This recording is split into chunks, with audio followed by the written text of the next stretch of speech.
We are told to pray for our Father to pray to our Father in heaven, and the psalmist says his soul pants for God. So should our love for God be more like the love between a child and a father, or the love between two lovers?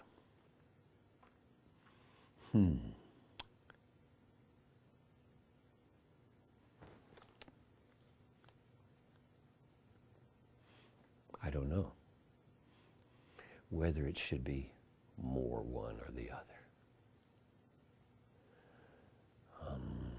Proportionally, the Bible talks, I think, of us in terms of relating to Father, Lord, Creator, Redeemer. Lover is more rare in the Bible. The only reason I hesitate, I think, to say, well, then it's obvious, it should be more, is that more is an ambiguous thing when it comes to love and emotions. Does more mean quantitative? Does more mean intensity? I don't want to say the intensity of my child love to my father is less than the intensity of my friend love to friend, or my grateful love to Redeemer, or my dependent love to Creator, or my lover love to lover. I don't want intensity to be lessened on any of those. But I want to protect a church or a family or a person from getting sectarian in their lopsidedness about the one or the other. I think it would be an unhealthy church who every Sunday celebrated the intimacy of our relationship with God in terms of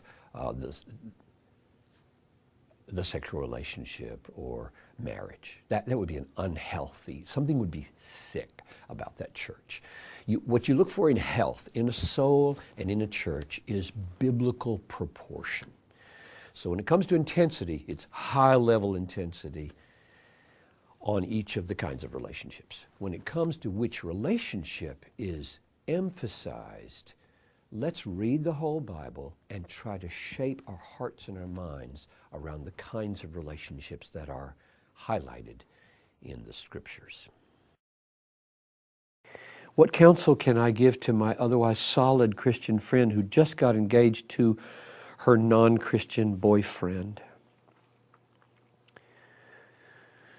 You make sure that she knows the text, the key text. There's more than one, but the key text in 1 Corinthians 7, I think it's verse 39, where it says, let them marry only in the Lord. That little phrase, only in the Lord, is added to an otherwise innocent marriage to say, don't go outside the Lord to marry. And so make sure she knows that that's there so that she's dealing with truth. Then you got to deal with, well, how does she respond to it? If she says, I don't care, then you got one thing to deal with. If she says, I don't think it means that, then you got another thing to deal with. And if she says,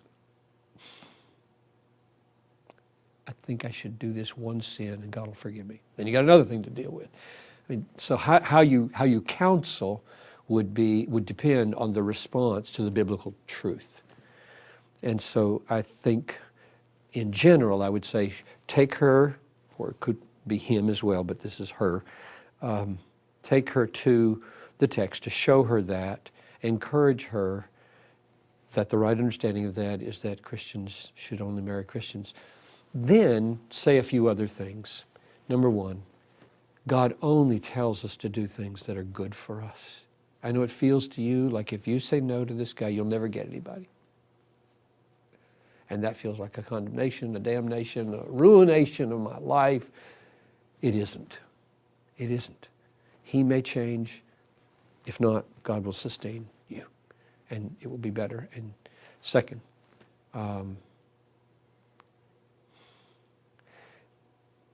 how can you be intimately, psychologically, spiritually, physically, intimately involved with a man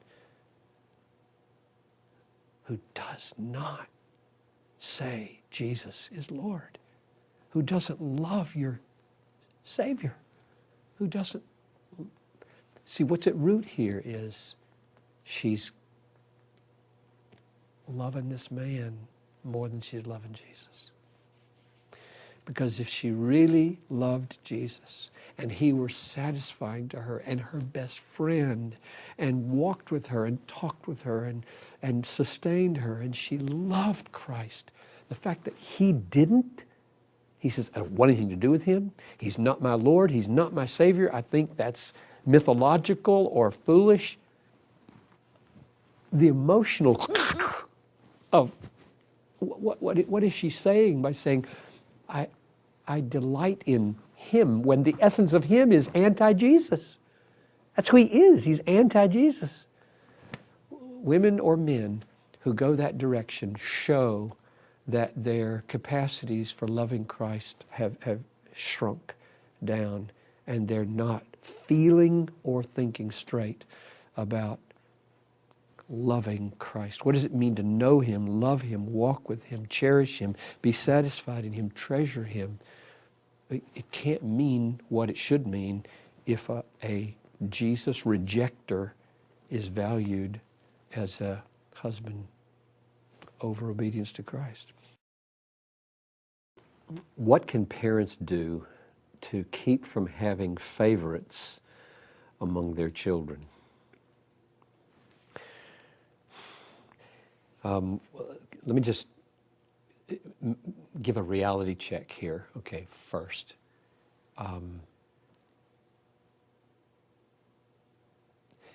Every parent has seasons when one child is behaving better than other child. And you like children to behave, and therefore you like what this child is doing better than the other ones. And these kids are going through phases, just one after the other. They're up and they're down and they're all over the place. So if favorites means you like them the way they are better than the other, that's going to be true at any given time. And you might as well be honest about it. And then the question is, how do you avoid letting that become a abiding, strong preference with preferential treatment, preferential care, preferential praise? Those are the issues. And so I suppose the first answer is know that God, in relating to his family, loves his children and loves them all. And you are loved by God, though you don't deserve to be loved. In other words, let the gospel have its deep effect on you as a person in God's family to make you feel stunned that you're even in the family. So be glad that God has been gracious to you, so that you come at all your children then with a gracious disposition. This is what I think is the biggest issue for parents, is are they coming toward their children with grace that the children can perceive. It isn't conditioned primarily upon the child's performances and behavior. Do they discern in and through good and bad behavior, mommy and daddy love me, they're there for me, they're on my side? Or do they get constantly communicated, their love really rises and falls entirely with my behavior? So that's the first thing. Get a good gospel foundation of grace, so that you, as you look at your children, the fact that one is in a phase of mess right now does not mean you don't love him. In fact, I would guess that there have been phases where one of my boys is so displeasing to me, he's getting all the attention. And the others feel must be the favorite. Well, he's not the favorite at this point. He's just the neediest. And so it's very, very complicated. I think the second thing I would say is labor to be proactive in the way you love your kids, not just reactive. That might be almost the same thing what I just said, but might make it a little clearer. That is, if you're only reactive, you're doing things for them and saying things to them as reactions to what they just did or said, then there's inevitably going to be an appearance of favoritism, because the good little kid over here, the firstborn, he's just going to be not negatively reacting to him, whereas second, third, fourth, you're going to be bang, bang, bang, bang, and the feeling is favorite. And that's all rooted in, as a parent, I'm just reacting all the time. And so you need a positive sense of, I will proactively come toward my children with wisdom, with grace, with guidance, with love, with benefits, before and independent of, to a degree, their way of talking, their way of acting. Third thing that comes to mind is just to be aware of the problem. This person is way down the line in answering the question by simply being aware that is a problem, and thinking through why it's a problem of playing favorites with your children. What a parent wants to do is not say your behavior doesn't matter. It does matter. You're going to get a spanking if you do this, or you're going to get some time out, or you're not going to take the car this weekend, or there are consequences. And yet you want to have an overarching communication that every one of you are precious to me. So I wanted my sons, now I've got a daughter coming along, but I'll just say this once, they're all up and out of the house. I wanted them growing up to say, Daddy is really glad I'm in this family. And Daddy is always there for me. I'll give a little teeny tip here. When the boys reached 12, we had this special outing. Pizza Hut or some nicer restaurant, since Pizza Hut was the date place. And I had a little speech planned, about the birds and the bees, and about being a boy, and about sexuality, and about girls, and about dating, and about whatever.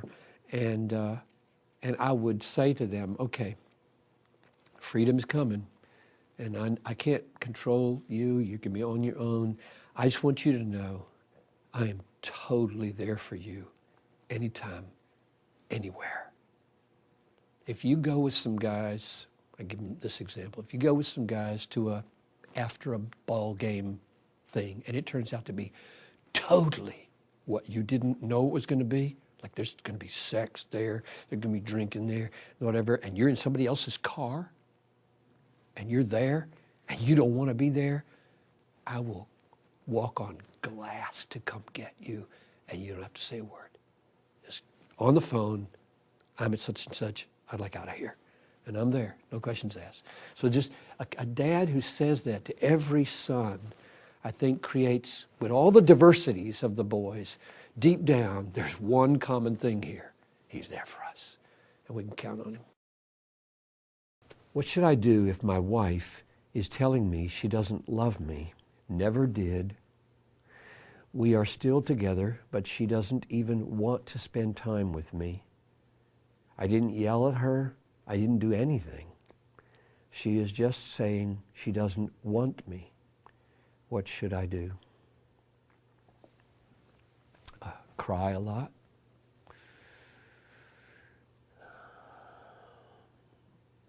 And don't leave her. And pray for the grace not to be angry in a brutal way. When it says husbands don't, in Colossians 3, what's the word? Can't remember the exact word, but don't dishearten or put down or make your wife feel endangered or unloved. Pray that God would help you to continue in that.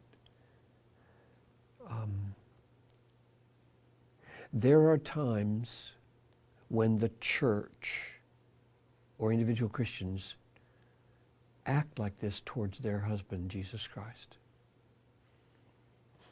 I mean, like every day maybe. They get up in the morning and there's the Lord waiting to talk with them and to have some fellowship with them. And they go to the newspaper. And then they go to the television. And then they go into the car and they turn the radio on. And they go all day long and he's saying, excuse me,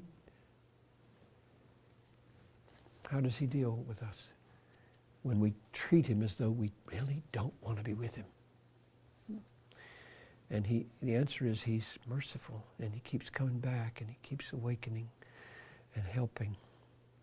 So I would say, stay there, pray for grace, keep loving the children, be strong for the children, and say to her, I made a promise to you, and you made one to me, and I believe that God can awaken again what you've lost. And if you say you never had it, I think you did. And I think God could restore it. And I would like us to just keep working on it. And I'll do whatever I can. I'm willing to go to counseling with you if that would help. But I'm here to stay, and I'm for you and not against you. And then he prays and joins with a band of guys to pray that the miracle of awakened love would happen in his wife.